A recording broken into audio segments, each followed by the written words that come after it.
7 years. Wow. Look at this money. Look at your money here. So I say you used to do what you want. This is Christmas. What will you do? You buy Christmas clothes now. Okay. Yeah, so Divine has won herself. In fact, we told you last week here that we're going to celebrate our teens rather than the youth. Let's celebrate our teens. So Divine, what's your son name, Divine? Divine Ichuku has also come here to collect her money. We told you that we'll be presenting the monies here today, this morning, and that is what we've just done. We presented to Sunshine, we presented to Divine, remaining Chijioke, Izuchuku, and Nora. So Divine, congratulations, all right? So enjoy your Christmas. Enjoy your Christmas. What do you have to say? You have something to say?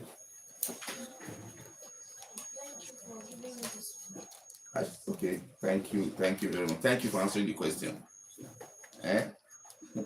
Okay, Divine has collected that 25,000 naira in cash. That's what we did exactly.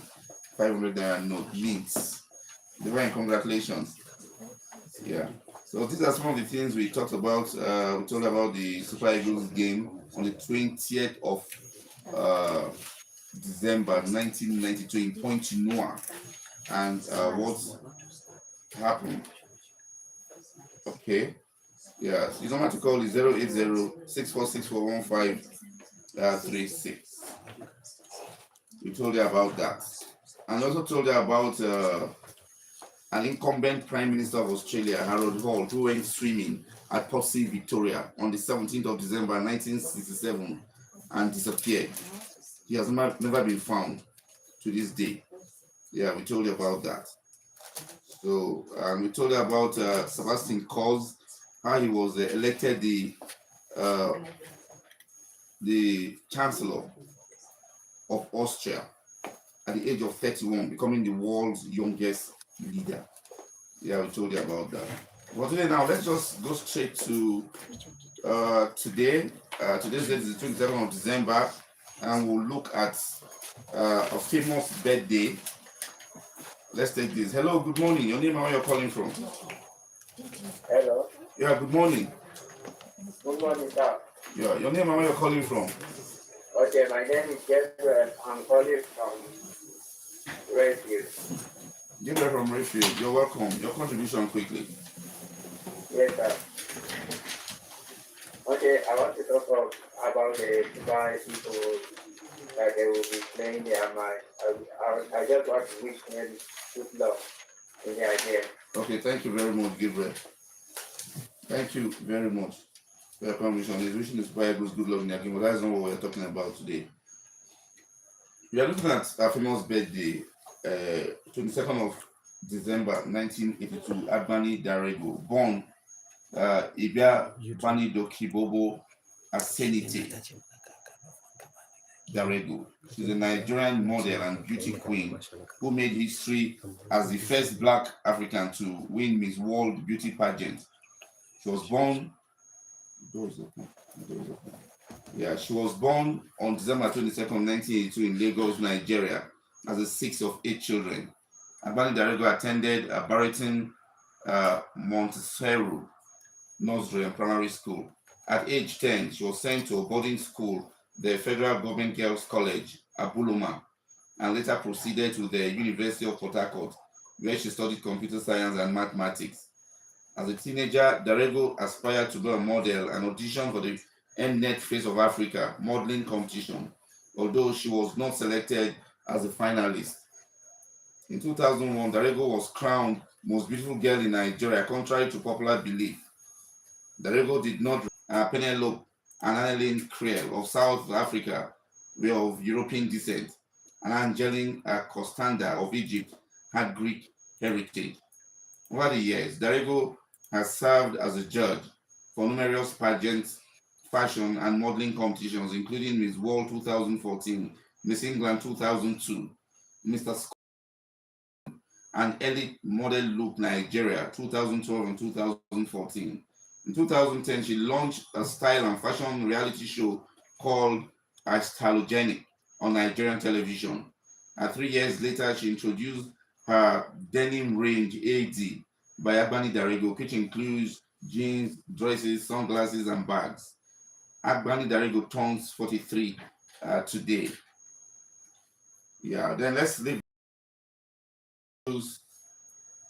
On the 23rd of December in 2001, Nigeria's Attorney General and Minister for Justice, Chief Bola Ige, was fatally shot and killed while Christmas holidaying at his home in the southwestern city of Ibadan in Oyo State, Nigeria.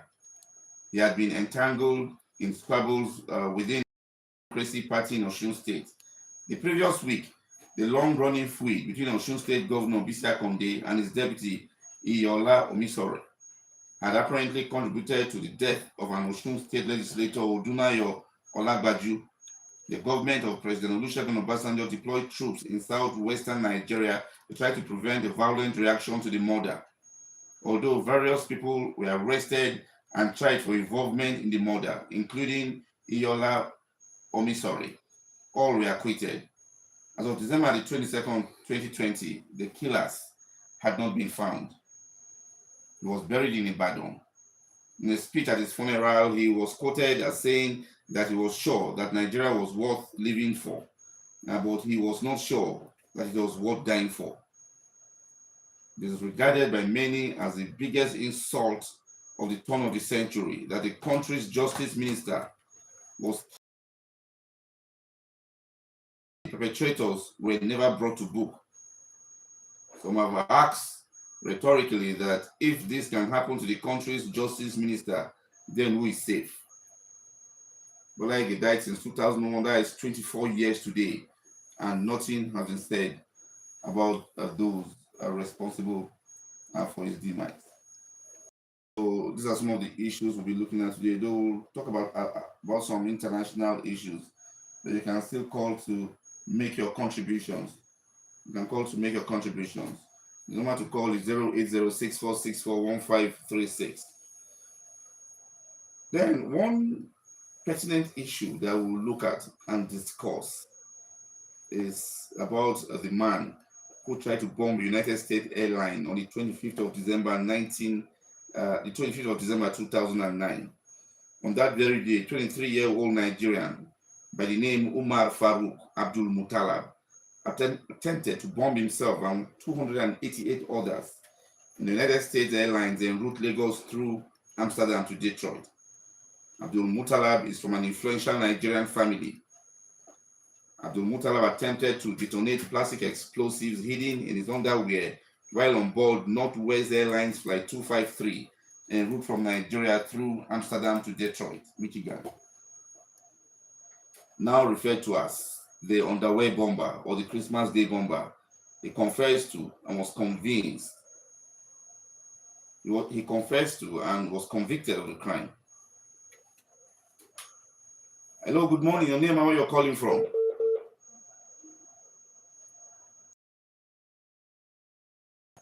Okay, we've lost that. The number to call is 08064641536. You can call to make a contribution. I think the lines are playing pranks. You can still just try and call. Now referred to as the underwear bomber or the Christmas Day bomber, he confessed to and was convicted of the crime. Al-Qaeda in the Arabian Peninsula claimed to have organized the attack with Abdul Muttalab. They said they supplied him with a bomb and trained him. This is one issue we will really talk about, particularly on Christmas Day. Hello, good morning. Yes. Hello, good morning. The number to call is 08064641536. You can call to make your contribution. Then we'll now look at the December 1983 coup that brought Major General Muhammadu Buhari to power. We'll begin by looking at the background of what led to the military returning to power. General Olusegun Obasanjo had handed over power to Usman Shehu Shagari on the 1st day of October in 1979, a step that reopened Nigeria's democratic path. In 1979, Nigeria stood at a turning point in its national journey. Hello, good morning. Hello, good morning. The lines. In 1979, Nigeria stood at a turning point in its national journey. It represented the culmination of a long, complex transition from military governance to a restored civilian republic. Hello, good morning. Yeah, good morning. Your name and where you're calling from? All right. Good morning. He's a small boy. Yeah, the number to call, please, if you don't have what to say, don't call. Hello, good morning. Good morning. Yeah, good morning. Yeah, good morning. Yeah, my name is Mazi Okora. I'm calling from Open Educational Center Village in Ambuton, Plateau State. Mazi, good morning. Very Christmas. Very Christmas. Same to you, Mazi. Yeah. You see, in those days, when the military were in power, every time I enter December, all the sectors, all the military people will be shaking because we don't know who's going to strike, who's going to stop. But that December issue that time, those days, it's always shaking. It is the question about the coalition and the election. But the question now is, after those military, what happened?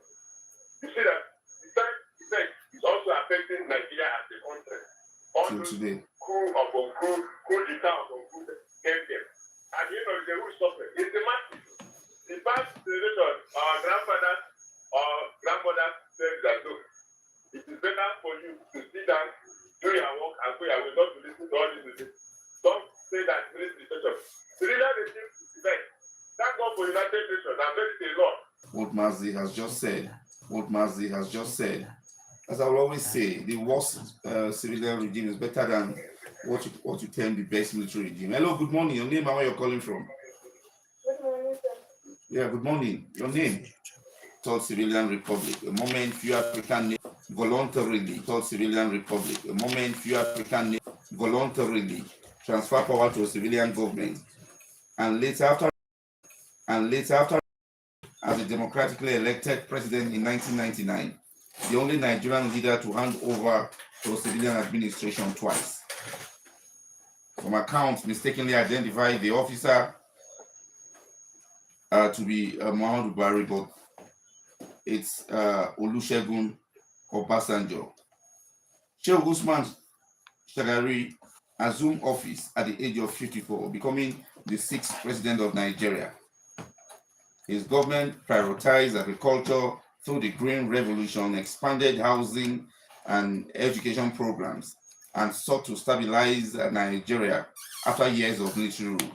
Economic challenges, however, including falling oil prices and rising foreign debt, placed pressure on his administration.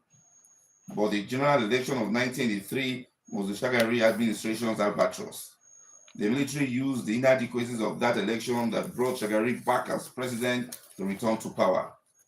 And seven men, Major General Domkat Bali, Major General Muhammadu Buhari, Major General Ibrahim Babangida, Brigadier General Ibrahim Bako, Brigadier General Aliyu Gusso, Brigadier General Tunde Ijagbon, and Brigadier General Sani Abacha absolutely dissatisfied with the performance of government, decided to lead other officers and took over the reins of government on 31st December 1983. Hello, good morning. Your name and where you're calling from? Okay, your contribution, please.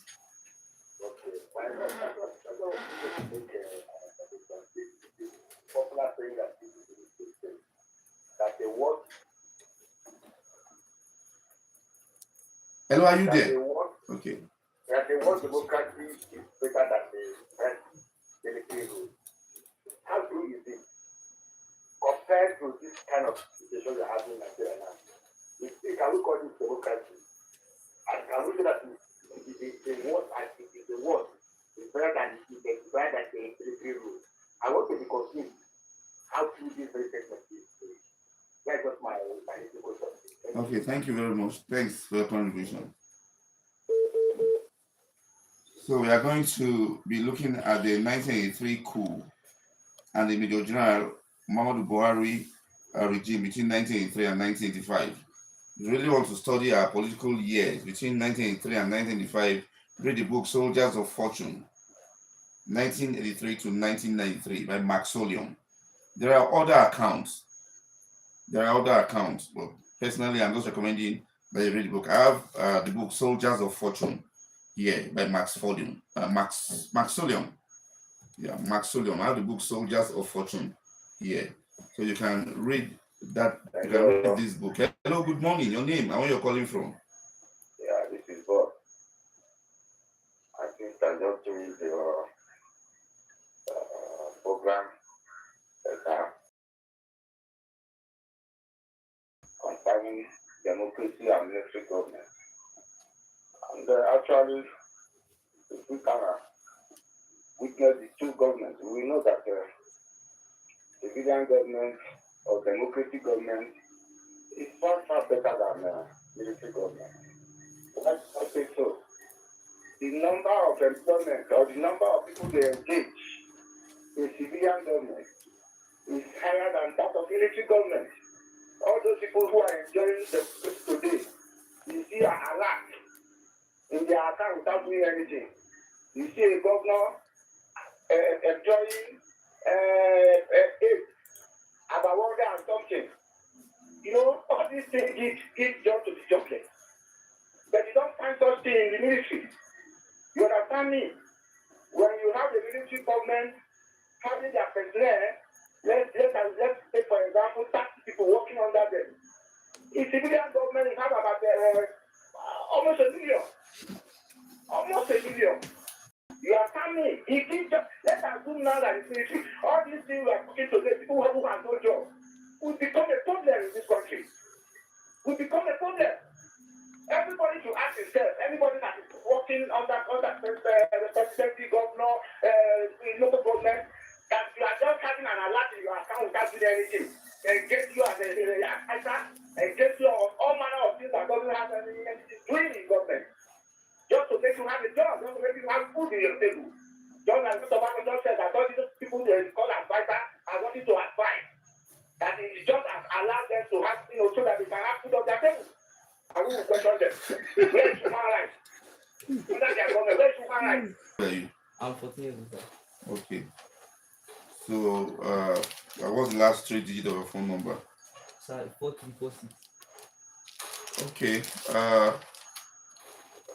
First of all, let me congratulate you for being one of the guys choosing to, because a lot of you got the answers right. You're a lot, but we did internal balloting, and you are one of the lucky four. So congratulations. Thank you, sir. Okay, once again, this is 25,000 naira. This is the money now. It's for those of you following us on social media. We presented the money here to two persons already, two teens. So this is the third. We are waiting for the fourth. So this is the money in 500 naira mint. What will you do with this 25,000 naira now? So when I was choosing to be among you guys, I discussed with my dad, and he said that we should use it to get some science books.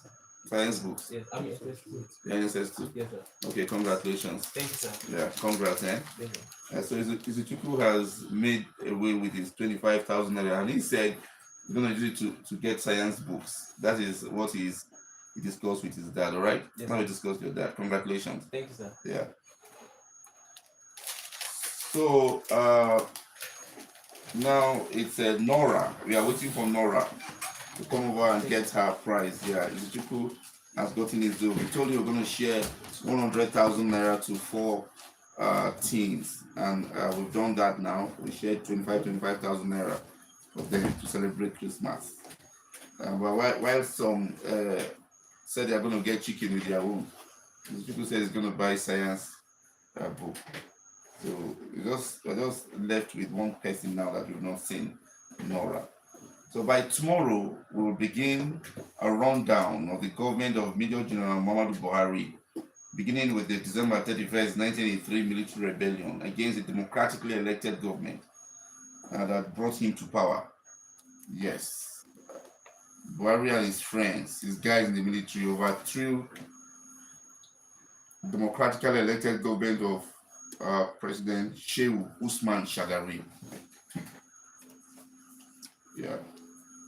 And for those of you following us on social media, and those who are really interested in following us, you can join us on Facebook, Facebook Ferdinand Mbum, and History Desk Television. You can also join us on Twitter, that is on X, History Desk Television, and on Instagram, History Desk Television, on TikTok, History Desk Television.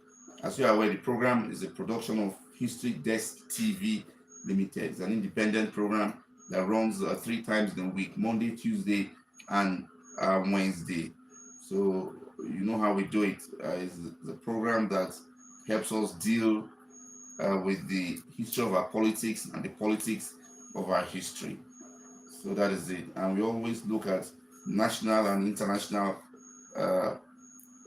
That's our focus. It's always national and internationally. So now looking at some of our international stories. Let us go quickly. On December 22nd of the year 401, the Catholic Church elected Pope Innocent I. He thus became the only pope in history to succeed his biological father as the overall leader of the Catholic Church. You can't beat that. Pope Innocent I in the year 401. You know how many years is that? That's thousands of years ago. In the year 401, Pope Innocent I was elected the overall leader of the Catholic Church, and to this day is the only pope to have succeeded his biological father as the overall leader of the Catholic Church. Pope Innocent I was also the Bishop of Rome from the year 401 to his death on the 12th of March 417. From the beginning of the papacy, of his papacy, he was seen as the general arbitrator of the ecclesiastical disputes in both the East and the West. Hello, good morning. Hello, good morning. Yeah, your name and where you're calling from? I'm Jack. I'm correct, Mr. Man. Okay, welcome to the show. Your contribution quickly. Thank you. I appreciate the work. Thank you. I want to know about this history I just said now. A pope to succeed his father. Why is it that if a pope is succeeding his father and if our modern Catholic priests are not getting married, how possible is that? So I want to know more about what lead to that. Okay, thank you very much. We'll bring experts in the coming days to talk about this. Possibly, if we can get a Catholic priest to come in to talk, we'll do that. But you know how the Catholic Church is run. The Catholic Church is run like the military. It's the regimentation in the Catholic Church is something really admirable. You know, so maybe they will agree to talk, maybe they won't agree. I can't say that for now. Hello, good morning. Hello? Hello, good morning. Yeah, good morning. Your name and where you're calling from? My name is Amici. I'm calling from Rampant. Okay, Amici, you're welcome to the show. Your contribution quickly. Thank you very much. Please, I want to know, Mr. Joe, you just mentioned about the state that succeeded his biological father. I want to know, does it mean Catholic priests do marry and have their own biological children? It was shocking to me too. You know, it's shocking to us. You know, getting the story. You know, but I think we'll look for accounts. We'll look for accounts so we can present the account to you to look for the books. I believe there are books that we can read on Amazon and other internet platforms. There are books we can download and read. You know, so about this. So it's a very important history that we really ought to know. You know. Yeah. Thank you very much. Are we able to hear that tomorrow or when? In the nearest possible future. Soon. Okay, thank you. Yeah. Thank you very much. It's very critical issue that one Yes. should get Yes. heard about. Yes. Thank you and God bless. Thank you very much. From the beginning of his papacy, he was seen as the general arbitrator. You know me, my God, it's like No, the best. You know me, my God, it's like No, the best. Yes, it's worse, not better. We say the best military government is worse than the worst civilian rule. Yes. Me, I don't know how you are coming from. Is it out of more right habit or out of general opinion, care of you? Because me myself have been trying to compare the both of them. Even in this time that we say that we are practicing democratic era, there are certain people that will also come out to speak against the current government, and their fear will not count at the end of the day. They will use the security agency, I remember what happened on the 20th of October. When the something group of people came out to protest in Abuja about a particular person that they say that was being detained illegally. We saw what happened. Saw how they were passed by Jagas and all that. To me, what's the difference in that of military? Because if you check economic infrastructure and all that, back then it was better than what they are doing today. I need more light on that. What are you really comparing? I'm there to say that because some people today, their opinion doesn't count. Even in not just in Nigeria, even in some Sahara African countries. We see all these things play out. So what I'm asking and what I'm advising to current Nigeria is that if you want to practice democracy, let's practice it in full. Like coming from the American people, we see how they do their own. So people will die and nobody will feel anything about it. And people will keep talking about their business. I think people didn't die. Nothing happened. People want to be like that. It's not at all. Thank you very much.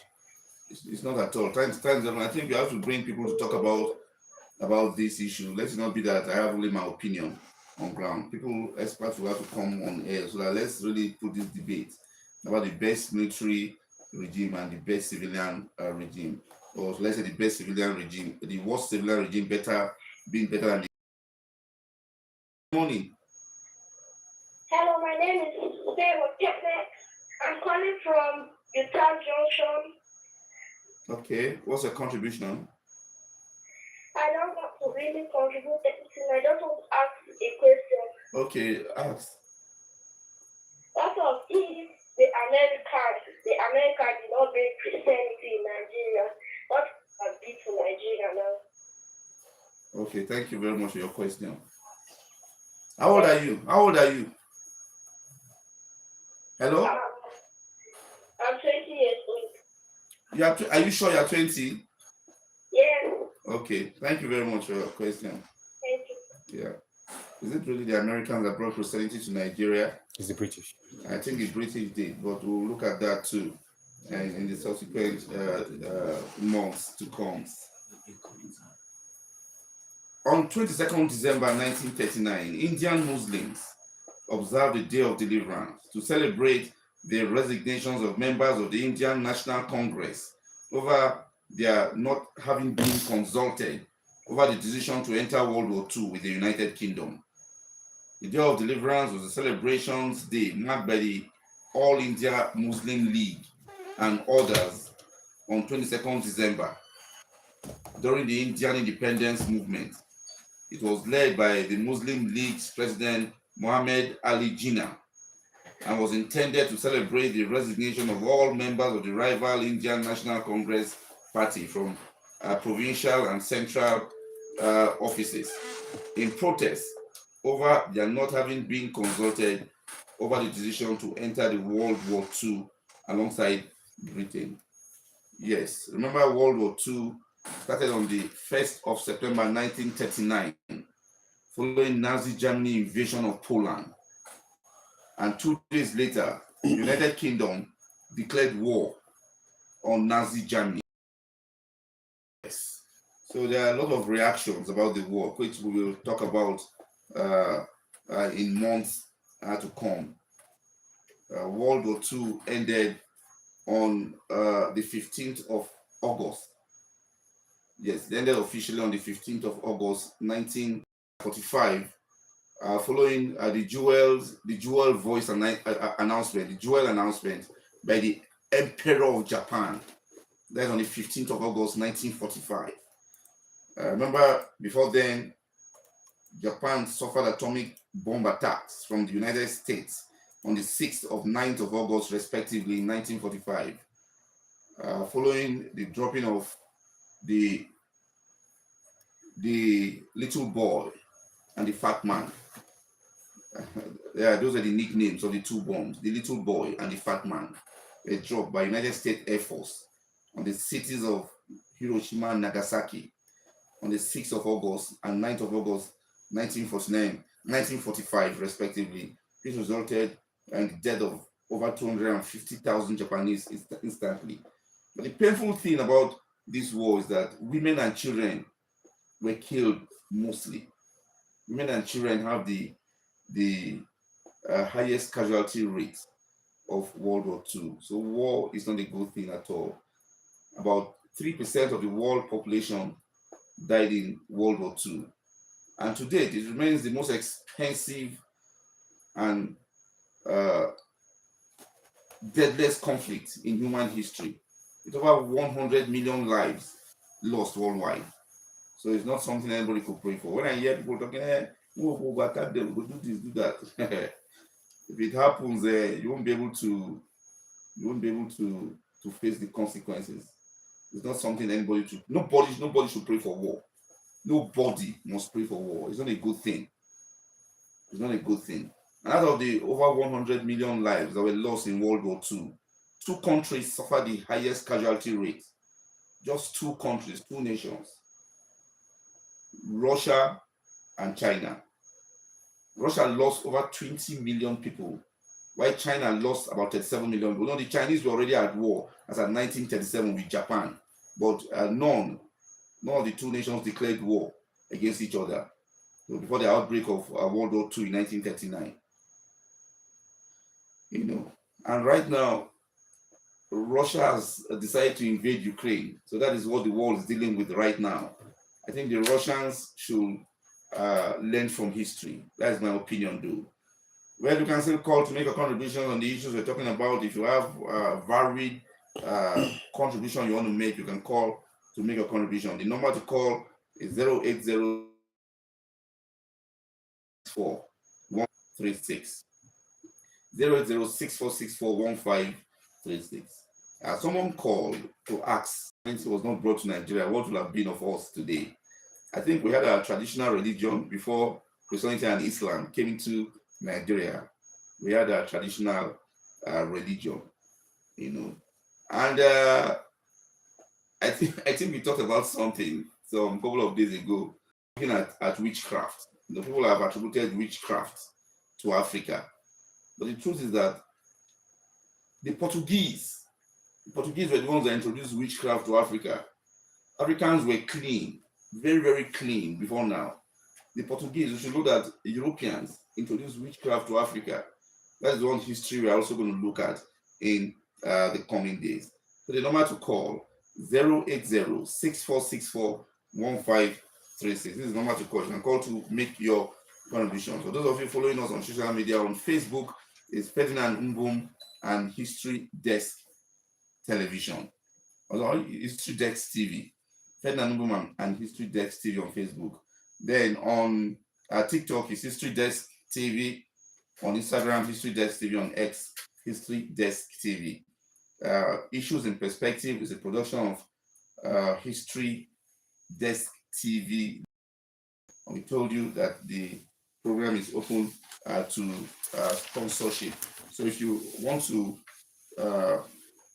be part of the sponsorship drive, you can call Ayuba on 08032851135. The number again, 08032851135. I'm going on a short break to play the Osama promo. Don't forget, 11th of January, that's when the Osama show will take shape at Miss Palace Amusement Park. So we are going on a short break. You just listen to the promo. When we come back, we'll be rounding up.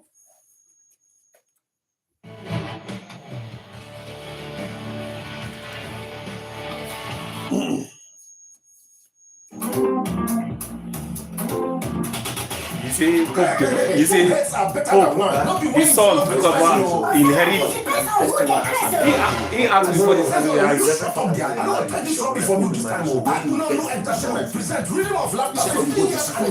don't understand. letting people ask you to go. Well, do more research. Do more research, I beg. Do more research. Waiting make them no on the marry again.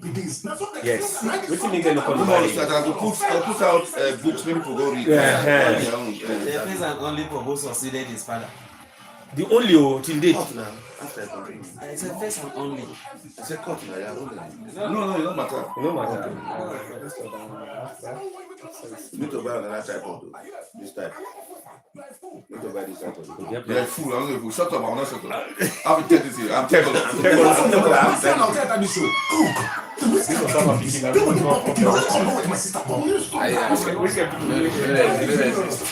you stop that? There we came voice. Will you stop that? I will tell this to you. Hi Nigeria. They turn everything to joke. Yes, so Everything. that's why we are surviving. Even in the hardest times that we are, that's why we're surviving. Everything. Serious matter. They turn out to It joke. turned out to Choco. This is how Rufa was saying and that minister, Umay. Yes. They call them. Before you know, they don't call them to joke. This and do show. Oh God. Nigeria, my country. I did tell you, very interesting country. You talk too much. It's on by J101.9 FM. The Point Hotel, Chatel Hotel, Mackenzie Trees, Jolex Construction. Freedom of Laughter 15.0.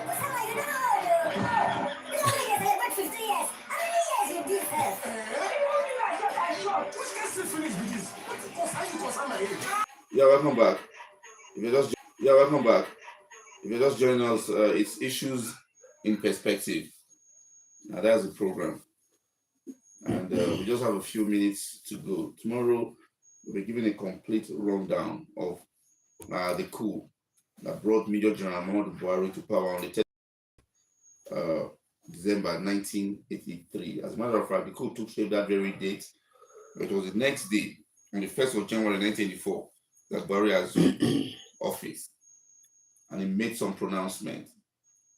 And they brought in Brigadier General Tunde Diagbon as the Chief of Staff Supreme Headquarters. That is the de facto Vice President.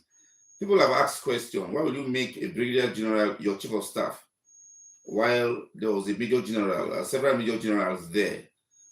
But this has happened before. As a matter of fact, in 1976, when General Murtala Mohammed was assassinated in February of 1976, then Lieutenant Colonel Shehu Yaradua was double promoted to Brigadier General and made the Chief of Staff Supreme Headquarters as the de facto Vice President, as a Brigadier General. And we had a Lieutenant General who was the Chief of Army Staff, talking about Theophilus Yakubu Danjuma. So it's just like an appointment. Like someone said on social media that a 4-star general was saluting a captain. They're talking about Captain Traore of Burkina Faso. But you should know that being the head of state already, that makes him be above, even if he's a 10-star general, being the head of state. So that is it. So, but later on, Jacob was promoted to a major general, and he hung that rank until the government was overthrown on the 27th of August 1985 by the army chief, the then army chief, Major General Ibrahim Babangida, who came on and decided to make himself military president. Well, that's a talk for another day. I know we talked about that some time back, but that's a talk for another day. The most senior member of that group that overthrew the government in 1983, the most senior member of that group was Major General Domkat Bani. He was the most senior member of that group. But, in coups, it's not like that.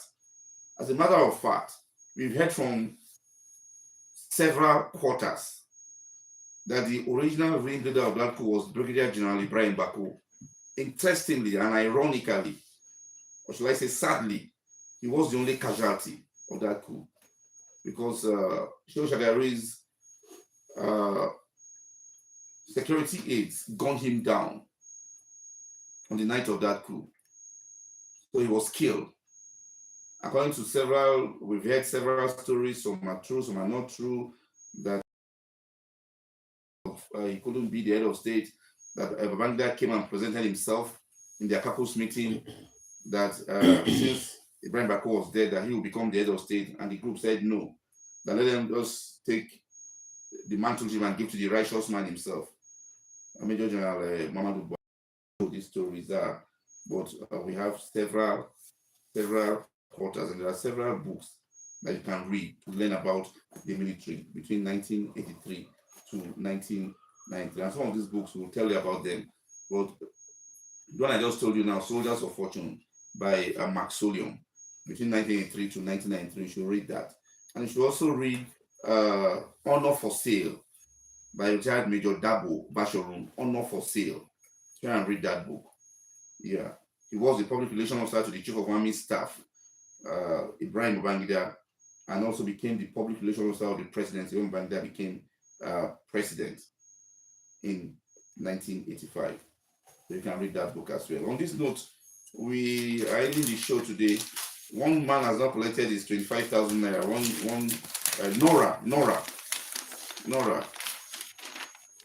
Nora has not collected her 25,000 naira. Please, Nora, with the last four digits of her phone is 3389, and she's from Tudunada. Nora, I can come to the studio tomorrow with your parents to claim your 25,000 naira. Thank you very much for being part of the show today. Tomorrow is going to be very interesting, I can assure you.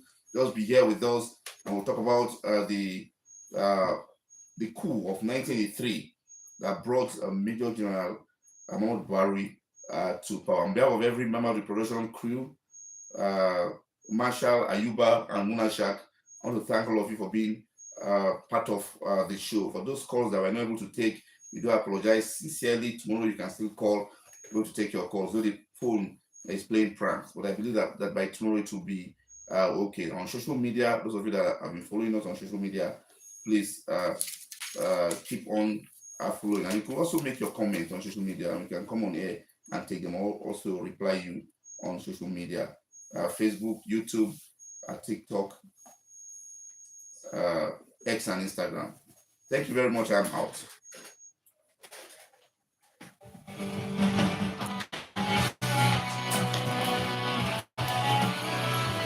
Please,